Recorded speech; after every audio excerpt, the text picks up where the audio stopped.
I'm wondering what skills you're learning and picking up while doing that kind of work as an officer, and how that carries forward for you. I don't know. Part of the reason why, well, I should say I was on weekend graveyard for a long time, so I got to know a lot of those people just from working, and whether it was just talking to them or arresting them, like it just happened. Quote unquote repeat offenders or whatever. And it was like clockwork, and that was just kind of how the job works. You work in the same area for any number of time, you're going to learn, you're going to deal with the same people over and over again. So I already had a relationship with a lot of them, some good, some bad. So it was kind of weird to go, hey, I'm going to help you. And they're like, fuck you. Right. Who are you? Right. But the relationship wasn't, I would say it was mostly good. And that's just from having communication skills and being able to talk to people. And we were kind of selected at random. I don't really know how we came together as a team. And then we got a sergeant, and the next thing we knew, we're off and running. And there were so many things that started to rabbit hole because of it. But I guess to answer your question, I really just, I've always been able to talk to people, and that's a skill set that goes beyond law enforcement. I've been that way my whole life, just very, it's odd because I don't talk a lot, and I'm actually pretty quiet and stoic, but once you get to know me, I'm very social, and at work, I'm really social too. Drives my wife nuts actually, because everywhere we go, I'll just talk to people, and I just like doing that because it's just what we should do. You should be able to say hello to someone and I agree, have a conversation. So that was easy for me. And then empathy and sympathy are two very different things. So you can be empathetic and you can try and motivate people. But I also learned pretty quickly that, what they didn't have that most of us did is some type of stable family structure. So usually along with the adoption and the drug use stuff, most of these people didn't have a dad, which is a pretty significant, if you look at family dynamic, I mean, just from my own experiences, instant family, just add dad. When dad wasn't a part of that dynamic, it was a different household. So for the first time, I think a lot of these guys and gals were being held accountable. And so in a weird way, it was kind of like talking to your kids sometimes, where you'd be like, this is not okay. We got to fix this. And eventually, we were kind of like, Bible salesmen. We'll just keep showing up until you finally do something. And, accountability is a big part of it.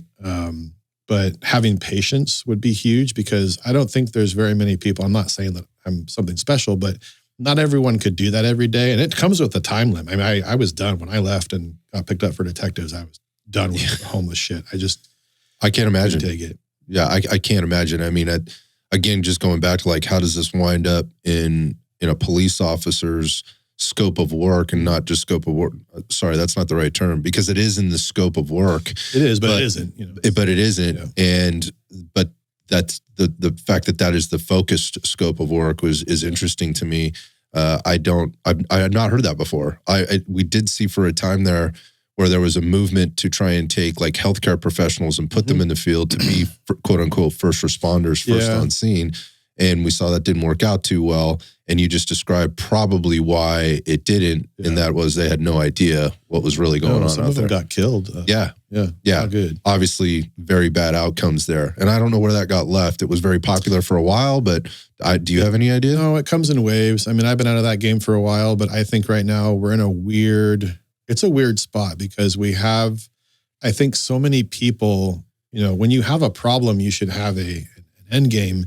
The end game, if you look at policing, well, the end game's crime. Cool. We're never going to stop that, right? I think we'd all agree that no matter what happens, it's going to be here. Homelessness, since we've been able to create a structure to live in, we've had homeless people. We've had someone in the family who goes, I don't want to do that, or whatever the case may be, and they end up on the outs. And that's been the case for as long as we can remember. How big it gets is kind of up to the county or the city and what they choose to do. So you'll hear me say this a lot on the show today, is that this is specific to where we live, right? Things could be different if you drive 100 miles in a different direction. You may have a county that has a different ordinance where you can't have, tents on the sidewalk or whatever the case may be. And that's going to differ from city to county and to state. So California in particular, if you look at, it's not necessarily based on populace. It is, but it isn't. But within those, cities, what is being allowed versus what is not being allowed is going to probably dictate where people choose to migrate. Where do they go? Yeah, exactly. Yeah, where they go. I mean, we saw that here in San Jose, and just really in this last probably 6 to 8 months, there's really been a concerted effort to actually try and handle the problem instead of just moving the problem around. But what we saw was a huge influx of people back during that period of, let's say, 20 to 22, as maybe some of these counties and cities, because we're in the South Bay, right? There's not much south of us for a ways, right? So this is kind of the last stopping point unless you want to make a trip, and you got to go a long ways from here.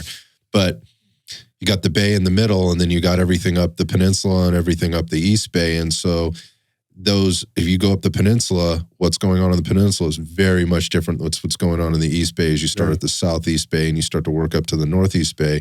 And so we did see a huge amount of migration. The other part that happened with that is we have a transportation system.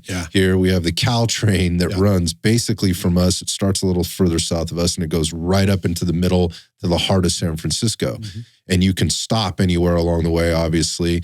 And what we saw cities and counties doing was literally handing people train tickets, voucher to get on. You can go somewhere, but you can't stay here. And we're just putting them on literally on the train and moving the problem someplace else. And during COVID, as an example, being down here in Techville and Tech Central, so many people moved out of the area, which kind of made it quiet, right? And also we were getting maybe a little less attention.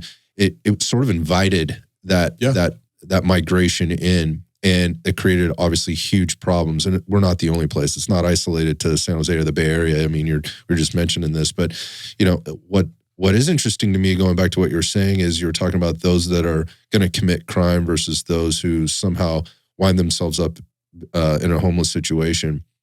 California, to my knowledge, now has the largest homeless population in the entire United States. The last stats I saw is San Jose actually is 4th on the list. The city of San Jose is 4th on the list in the entire country in terms of homeless population. So stats set aside, and again, some of those things may have changed since the last report that I saw. The point of this is it seems to be growing.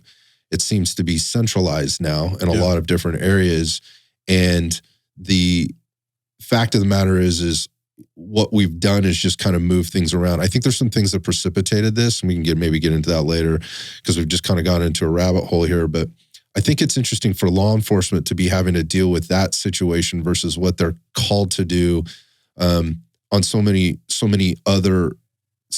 of the rest of the job and what they're expected to know how to do and expected how to handle things, and whether or not they're getting training for this or not. But I'm certain, correct me if I'm wrong, but I'm certain the amount of training you got dealt maybe as a young officer, even in the academy and then coming out, didn't prepare you for what you're currently faced with now on the streets with homelessness, drug addiction, and psychosis. Correct or incorrect? No, I mean, the academy is survival. That's kind of like the main thing is you got case law, you got how to not die and how to not get sued and all these good things. The other stuff is kind of just learn as you go. And hope for the best. I mean, there's only so much you can cram into an academy, which is why I really hammer on life experience before you become a cop. Like it's a weird thing to say. I was fortunate enough to experience so many horrible things before I became a cop that it definitely, when I was 25, I may as well have been 40. I'd experienced so much throughout my childhood and even in my young adulthood where I just sort of, and I had a kid on the way. I mean, it was just all of this shit at one time. So it made me grow up very quickly. I'm fortunate to have those experiences, but you can't really substitute. It just either happens or it doesn't. And you can't expect people to come into the job or the profession having had that stuff. And you hope that they don't at some level, but at the same time, you're just talking about how valuable it was in terms of being able to do the things that need to be done out there, particularly now.